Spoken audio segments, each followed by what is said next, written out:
कहानी की शुरुआत होती है एक बड़े से हवाई जहाज से जो समुद्र के ऊपर से गुजर रहा था। बाहर तूफान था, हवा तेज चल रही थी, सब कुछ काफी डरावना लग रहा था। प्लेन के अंदर एक लड़की हाथ में मशीन गन लिए बैठी थी। अभी अचानक से तूफान इतना तेज हो गया कि प्लेन का बैलेंस बिगड़ गया। प्लेन ने अपना कंट्रोल खो दिया और कुछ ही पलों बाद वो समुद्र में जाकर क्रैश हो गया। इस घटना के कई साल बाद हमें एक खूबसूरत आइलैंड का किनारा दिखाया जाता है जहाँ कुछ लोग स्कूबा डाइविंग यानी पानी में गोता लगा रहे थे।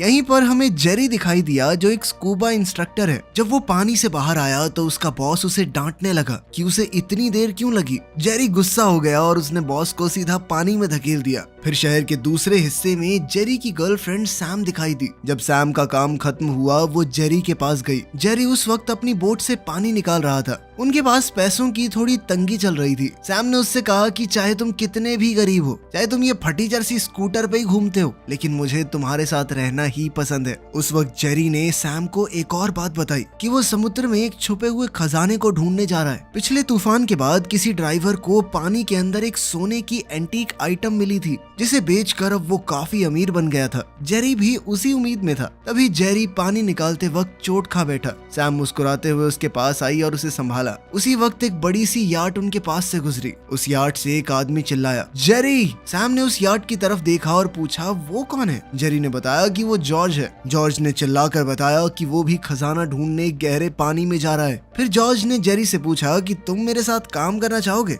जेरी ने थोड़ा सोचने के बाद हाँ कह दिया, लेकिन कुछ शर्तें रखी। उसने कहा कि एक प्रॉपर कॉन्ट्रैक्ट बनाया जाएगा, 50-50 की डील होगी, जो मिला आधा तेरा आधा मेरा। जॉर्ज को ये शर्तें पसंद नहीं आई और वो अपनी याट लेकर वहाँ से चला गया। इसके बाद जेरी और सैम कार में जा रहे थे तो जेरी ने सैम को बताया कि वो दोबारा किसी के नीचे काम नहीं करेगा। उसने जॉर्ज के लिए कभी काम किया था, लेकिन जॉर्ज अमीर होता गया और जेरी वहीं का वहीं रह गया। अगले दिन डेरिक और उसकी गर्लफ्रेंड अमांडा भी इसी आइलैंड पर आए। डेरिक और जेरी बचपन के दोस्त थे। वो दोनों एक दूसरे को देखकर बहुत एक्साइटेड थे। इसके बाद वो सब मिलकर मौज मस्ती करने निकल पड़े। डेरिक ने सबको अपना बीच साइड घर दिखाया और बताया कि उसने एक क्रिमिनल क्लाइंट को जेल से छुड़वा दिया था और उसके बदले में क्लाइंट ने उसे कुछ दिनों के लिए घर दिया है। इस घर के साथ एक प्राइवेट बोट भी मिली थी। ये सुनते ही जेरी की आंखों में चमक आ गई। ये बोट तो उनके काम के लिए परफेक्ट थी। फिर वो चारों लोग जेरी, सैम, डेरिक और अमांडा बोट लेके समुद्र में निकल पड़े। सबने स्कूबा गियर पहना और पानी में जंप लगा दी। नीचे सब मजे कर रहे थे, खेल रहे थे। तभी जेरी की घड़ी उसके हाथ से निकलकर नीचे गिरने लगी। उसने सैम से मास्क और फ्लिपर्स मांगे और कहा कि वो नीचे जाके अपनी घड़ी लेकर आएगा। नीचे जाते वक्त जेरी का हाथ एक काले भारी पत्थर से टकरा गया। उसने वो पत्थर उठाया और ऊपर ले आया। बोट पे सबको दिखाते हुए कहा कि ये कोई नॉर्मल पत्थर नहीं है। पहले के जमाने में ऐसे पत्थर को मार्कर के रूप में यूज किया जाता था। उसने कहा कि सब लोग वापस नीचे चलते हैं, शायद उन्हें कुछ और भी मिल जाए। जिसके बाद सभी लोग पानी में उतर गए। नीचे उन्हें कुछ पुरानी चीजें मिली। सब एक एक करके उन्हें बोट पर ले आए। फिर जेरी को एक पुराना खंजर मिला।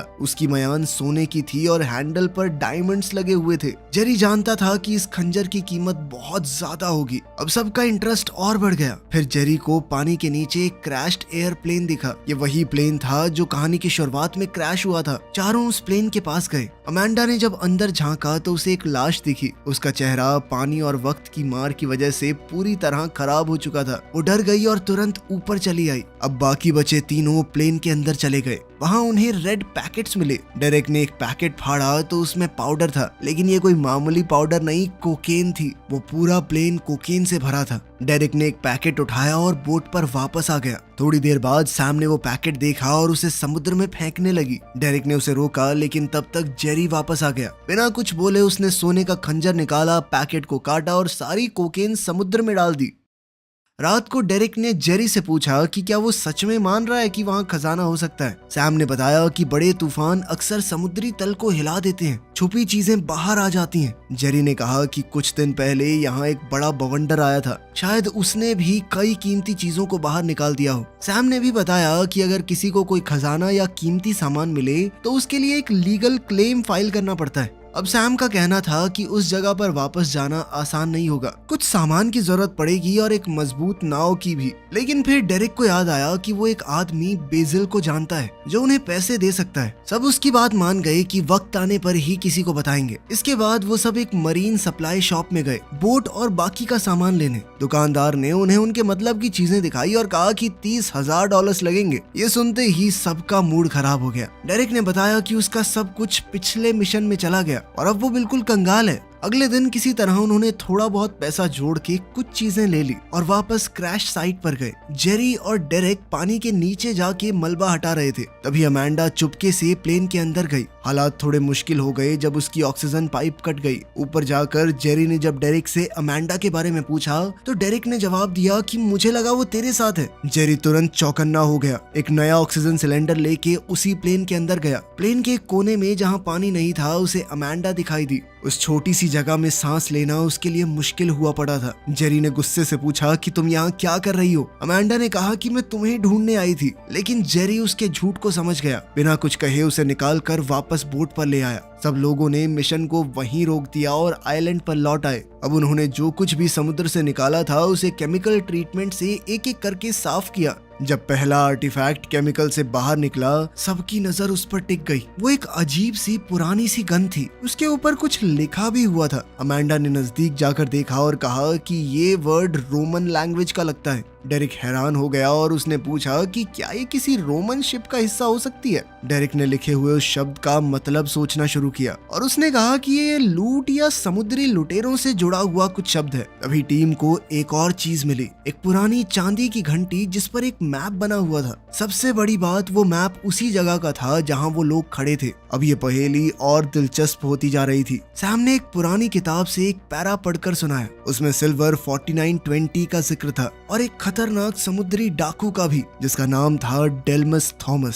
सैम ने बताया कि वो पहले एक गुलाम था, लेकिन धीरे धीरे समुद्र का सबसे खतरनाक लुटेरा बन गया। ये सुनकर डेरिक बहुत एक्साइटेड हो गया, क्योंकि उसे लग रहा था कि वो उसी समुद्री लुटेरे के खजाने का क्लू ढूंढ चुके हैं। लेकिन जेरी के हिसाब से ये सिर्फ एक समुद्री लुटेरे की कहानी नहीं थी, ये कहानी एक फ्रेंच व्यापारी एशवैक से भी जुड़ी थी। जेरी ने बताया कि एशवैक बहुत अमीर था और जब फ्रांस में लड़ाई छिड़ गई तो उसने अपना सारा धन एक जहाज में भरकर भागने की कोशिश की, लेकिन हमारे समुद्री लुटेरे डेल्मस थॉमस ने उसके जहाज पर अटैक कर दिया। ये सुनकर सबके चेहरे चमक उठे। डेरिक ने पूछा कि अगर वो खजाना हमें मिल गया तो उसकी कीमत कितनी होगी आज के हिसाब से। जेरी ने कहा कि इतनी के तुम सोच भी नहीं सकते, अगर मिल गया तो हम सबकी जिंदगी बदल जाएगी।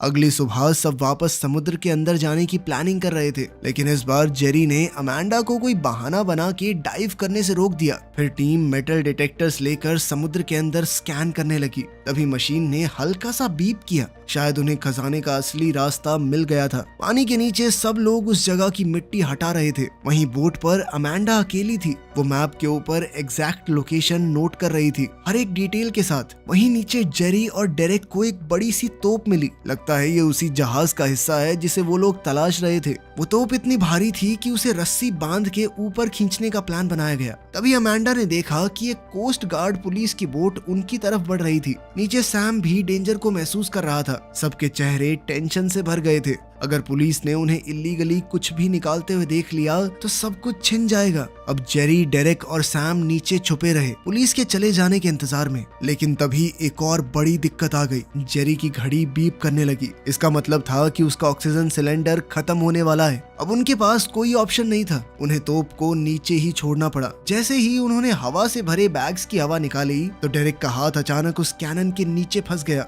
और वो उसके साथ गहराई में गिरने लगा। वो तोप जोर से समुद्री तल पर गिरी और डेरेक का हाथ उसके नीचे दब गया। ऊपर बोट पर कोस्ट गार्ड उनकी बोट की तलाशी लेने आया। अमांडा चुपचाप बैठी रही ताकि कोई शक न करे। नीचे पानी में मौजूद लोगों का ऑक्सीजन कम हो रहा था और तोप इतनी भारी थी कि उसे उठाना मुश्किल था। फिर सैम और जेरी ने मिलकर पूरी ताकत लगाई और मुश्किल से डेरेक का हाथ तोप के नीचे से निकाल पाए। अब ऑक्सीजन खत्म हो चुकी थी। वो तेजी से ऊपर आए और किसी तरह जिंदा बच गए। सब थक चुके थे लेकिन कम से कम जिंदा थे। जब पुलिस को बोट पे कुछ नहीं मिला तो वो वापस चले गए। उसी रात चारों एक नाइट क्लब में गए। अमांडा पूरी एनर्जी में डांस कर रही थी। तभी जेरी का एक पुराना दोस्त आया और उससे कहने लगा कुछ लोग तुम्हारे बारे में पूछ रहे थे और वो लोग इस आइलैंड के तो नहीं लगते। उसी बीच डेरिक की एक लोकल गुंडे से फाइट हो गई। जेरी ने उसे खींचकर बाहर निकाला और कहा कि अभी कोई झमेला नहीं चाहिए, हम खजाना ढूंढने आए हैं। अगली सुबह टीम ने फिर से डाइविंग गियर पहना और समुद्र में उतर गए, लेकिन इस बार उन्होंने देखा कि एक अनजान बोट उनकी बोट के साथ लगकर खड़ी थी। जेरी और डेरिक ने एक दूसरे को देखा। अब ये साफ था कि कोई तो उनका पीछा कर रहा है। जब वो पानी से लौट कर आए तभी उन्होंने देखा कि दो अजीब लोग उनकी बोट पर घुस आए थे। जेरी और डेरिक ने तुरंत उनका पीछा किया। उन लोगों के बीच एक जबरदस्त लड़ाई छिड़ गई। डेरिक और जेरी कैसे भी करके उन दोनों पर भारी पड़ने लगे। आखिर में वो दोनों हमलावर वहां से भाग गए, लेकिन भागते वक्त उनमें से एक हमलावर की टोपी गिर गई। जेरी ने उसे उठाया और जैसे ही उस पर लिखा हुआ नाम पढ़ा तो उसका चेहरा बदल गया। वो टोपी लेकर जॉर्ज के पास गया और कहा कि ये नाम तो तेरी पुरानी कंपनी का है ना, अब तो गुंडे भेज रहा है मेरे पीछे। जिस पर जॉर्ज हंसने लगा और कहा कि बहुत सारे लोग मेरी कंपनी में आए और छोड़ के चले भी गए, सबको याद थोड़ी रख सकता हूँ, सबका ठेका ले रखा है क्या मैंने। थोड़ी और बात हुई और फिर आखिर में उसने जेरी की आंखों में देखकर कहा मेरे पास पैसा है, वक्त है, तेरे पास क्या है, सिर्फ एक सपना। और ये कहकर वो चला गया। शाम को टीम ने वापस प्लानिंग शुरू की। जेरी ने थोड़ी टेंशन में कहा कि हमारे पास सही औजार तक नहीं है, कैसे ढूंढेंगे हम खजाना। तब डेरिक ने आइडिया दिया कि प्लेन में जो कोकेन के पैकेट भरे हुए हैं उन्हें बेच के हम इक्विपमेंट खरीद सकते हैं, वरना जॉर्ज के लोग सब कुछ ले जाएंगे और हम बस देखते रहेंगे, क्योंकि अपने पास ना पैसे हैं ना पावर। लेकिन ये सब सुनने के बाद भी जेरी इस प्लान के लिए राजी नहीं हुआ। लेकिन उसी रात डेरिक चुपके से अमांडा के कमरे में गया और उसे सब कुछ बता दिया। फिर वो दोनों साइट पर गए। डेरिक ने वापस पानी में छलांग लगाई और प्लेन के मलबे में से कोकेन पैकेट्स निकाले।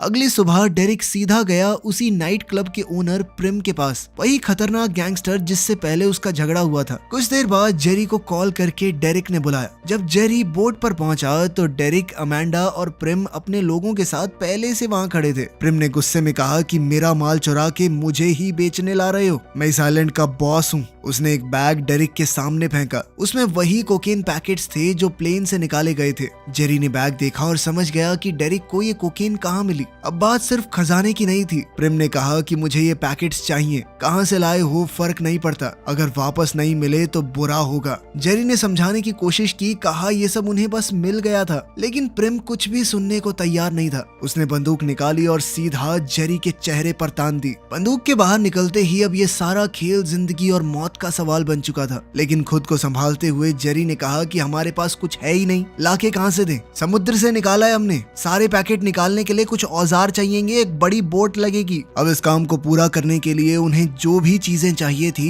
प्रेम ने उन्हें उसके लिए पैसे दे दिए। जाते जाते प्रेम ने धमकी दी, अगर मेरा माल वापस नहीं आया तो मैं उस इंसान को मारूंगा जो तुझे सबसे ज्यादा प्यारा है। उसके आदमियों ने तीनों को वापस आइलैंड पर छोड़ दिया। वापस आके जेरी का गुस्सा फूट पड़ा। जब सैम को पता चला कि जेरी किसी ड्रग डील में फंस चुका है तो उसने सीधे तौर पर कह दिया कि मैं तुम्हारे साथ नहीं हूँ। दूसरी तरफ प्रिम के दिए हुए पैसों से उन्होंने एक हाईटेक बोट और सबसे एडवांस इक्विपमेंट खरीद लिया। अब जेरी ने इसी बोट में लगे कुछ गैजेट्स की मदद से समुद्र तट की ओर तेज लहरें भेजी। धीरे धीरे मिट्टी हटने लगी और असली मलबा दिखने लगा। अब खजाने की असली खोज शुरू हो गई थी। जेरी, डेरिक और अमांडा टीम बनाकर उस खजाने की खोज में लग गए। उन्हें एक पुरानी घंटी मिली जिसमें लिखा था SS ऑरा। ये वही जहाज था जिसका वो लोग पीछा कर रहे थे। अब वो कानूनी तौर पर इस खजाने पर क्लेम फाइल कर सकते थे, लेकिन ये खजाना सिर्फ सोने चांदी का नहीं था। जेरी ने प्लेन से लिए गए कोकेन पैकेट्स को डिस्पोज करने का प्लान बनाया। उन्होंने पैकेट्स को रस्सी से बांधकर समुद्र के अंदर गहराई में लटका दिया। सब कुछ ठीक चल रहा था, लेकिन तभी एक जानलेवा पल आया। बोट पर खड़े जेरी को नीचे से कुछ अजीब सी आवाज सुनाई दी।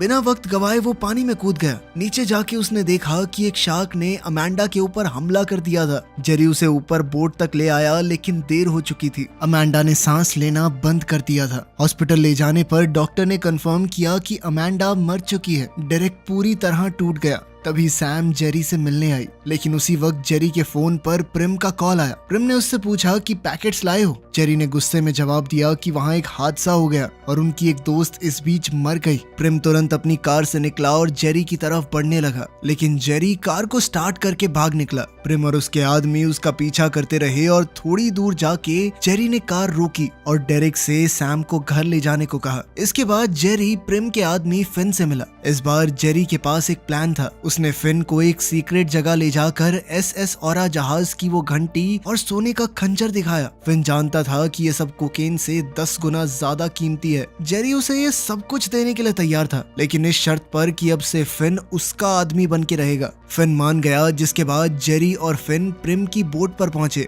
लेकिन सब कुछ उल्टा पड़ गया। बोट के नीचे कुछ लोग मरे हुए मिले। तभी जॉर्ज बाथरूम से निकला, उसके हाथ खून से लाल थे। उसने कहा कि प्रिम मुझे धोखा देने की कोशिश कर रहा था, इसलिए उसे और उसके आदमियों को मारना पड़ा। जॉर्ज ने जब जेरी को मारने की कोशिश की, तब जेरी ने बड़ी चालाकी से समुद्र में छलांग लगा दी। जॉर्ज ने तुरंत अपने आदमियों को ऑर्डर दिया कि जिंदा या मुर्दा मुझे ये आदमी चाहिए, लेकिन जेरी पहले ही प्लान बना चुका था। वो बोट के निचले हिस्से में छुप गया और सही मौका मिलते ही सबसे बचकर सीधा डेरिक के पास पहुंचा। उसने पूछा कि सैम कहाँ है। डेरिक ने कहा कि मैंने तो तुमने जैसा कहा था कि पुलिस वाले के साथ उसे छोड़ दिया था, उसके बाद मुझे नहीं पता। उसी शाम जेरी के फोन पर एक कॉल आया। कॉल पर जॉर्ज था। जॉर्ज ने अब जेरी से कुछ ऐसी बातें कही जिससे पूरी सच्चाई सामने आ गई। दरअसल वो पुलिस वाला भी जॉर्ज से मिला हुआ था। उसने सैम को सीधा ले जाकर जॉर्ज के हवाले कर दिया। जॉर्ज ने जेरी को धमकाया कि वो प्लेन जिसमें ड्रग्स हैं उसकी लोकेशन चाहिए, वरना सैम मरेगी। जेरी के पास ज्यादा वक्त नहीं था। उसने जॉर्ज से सीधा कह दिया कि अगर कोकेन चाहिए तो मेरी बताई हुई लोकेशन पे मिल। जॉर्ज के पास अब कोई दूसरा ऑप्शन नहीं था। उसे पता था कि जेरी ही उसे वहां तक ले जा सकता है। लेकिन तभी पुलिस वाले ने कहा कि मेरा काम हो चुका है, तुम जाओ, अब मैं सैम को खत्म करके इसकी लाश ठिकाने लगा देता हूँ। ये सुनकर जॉर्ज ने अचानक से पुलिस वाले को गोली मार दी। दूसरी तरफ जेरी अकेला उस जगह पर निकल पड़ा जहाँ उसने जॉर्ज को बुलाया था। उसके दिल में एक ही सवाल था, क्या सैम अभी भी जिंदा है? जब जेरी उस जगह पहुंचा तो उसके होश उड़ गए। सैम जमीन पे बंधी थी, उसके पास उस पुलिस वाले की लाश पड़ी थी। जॉर्ज ने फिर एक बार जेरी को धमकाया, सैम को जिंदा चाहते हो तो मुझे प्लेन तक पहुंचाओ। जेरी ने कहा कि चलो एक डील करते हैं, तुम सैम को छोड़ दो, मैं तुम्हें पूरे जहाज का खजाना दे दूंगा। जिसके लिए जॉर्ज खुशी खुशी मान गया। दोनों एक बोट में साइड पर गए। जैसे ही वो वहां पहुंचे, जेरी ने बिना वक्त गवाए पानी में छलांग लगा दी। जॉर्ज भी अपनी वाटरप्रूफ बंदूक उठाकर अपने आदमियों के साथ उसके पीछे चला गया। पानी के नीचे जॉर्ज को वही पुरानी घंटी मिली। अब उसे पूरी तरह यकीन हो गया कि यही खजाने की जगह है। ऊपर सैम अभी भी बंधी हुई थी, लेकिन उसने पुलिस वाले की डेड बॉडी को घसीटा और एक चाकू से ऑफिसर का हाथ काट के खुद को आजाद कर लिया। अब उसके पास एक ही रास्ता था, वहां से भागना। जॉर्ज का सिर्फ एक आदमी बोट पे गार्ड बन के खड़ा था, जिसका ध्यान पास में से आने वाली एक मोटर बोट से भटक गया। वो उसके पीछे पीछे पानी में गया और सैम मौका मिलते ही वहां से निकल गई। तभी प्लेन के अंदर जॉर्ज का एक और आदमी जेरी को ढूंढने आया। जेरी और डेरिक दोनों भागने लगे, लेकिन उस आदमी ने तीर वाली बंदूक चला दी, जो सीधा डेरिक के पेट में लगी। तीर में रस्सी बंधी थी, जिसकी मदद से वो उसे खींचने लगा। जेरी ने तुरंत एक और तीर निकाला और सीधा उस आदमी के चेहरे पर चला दिया। खून निकलते ही समुद्र में मौजूद शार्क्स उस आदमी पर टूट पड़ी। उसका किस्सा वहीं खत्म हो गया। अब जॉर्ज ने जेरी पर बंदूक चलाने की कोशिश की, लेकिन जेरी ने दिमाग लगाया। उसने एक ऑक्सीजन सिलेंडर को उल्टा कर दिया। जैसे ही जॉर्ज ने तीर चलाया, जेरी ने किसी चीज से सिलेंडर का वाल्व खोल दिया। सिलेंडर तेजी से मिसाइल की तरह जॉर्ज की तरफ गया। वो सिलेंडर सीधा प्लेन के फ्यूल टैंक से टकरा गया और एक बड़ा धमाका हुआ। वो पूरा प्लेन आग का गोला बन गया। 6 हफ्ते बाद अब समुद्र पूरी तरह शांत था, लेकिन कहानी अभी खत्म नहीं हुई थी। जेरी, डेरेक, सैम और डैनी एक नए मिशन पर निकले। वो उसी जगह पर वापस गए जहां SS ऑरा वाली वो घंटी थी। इस बार उन्होंने तोप को ऊपर खींचना शुरू किया, लेकिन अचानक से रस्सी टूट गई और तोप वापस से समुद्र की गहराई में गिर गई। गिरते वक्त वो तोप सीधा नीचे एक टूटे हुए समुद्री जहाज से टकरा गई। इस टक्कर से इस जहाज का पुराना हिस्सा टूट गया और उसके अंदर से एक चमक निकली, सुनहरी चमक। और उधर सैम, जेरी और उनकी पूरी टीम की आंखों में खुशी छलक रही थी। एक्साइटमेंट से उनके दिलों की धड़कन बढ़ चुकी थी। आखिरकार उन्होंने खजाना ढूंढ ही लिया था। वीडियो पसंद आई तो लाइक कर देना, चैनल को सब्सक्राइब कर लेना। मिलते हैं अगली वीडियो में।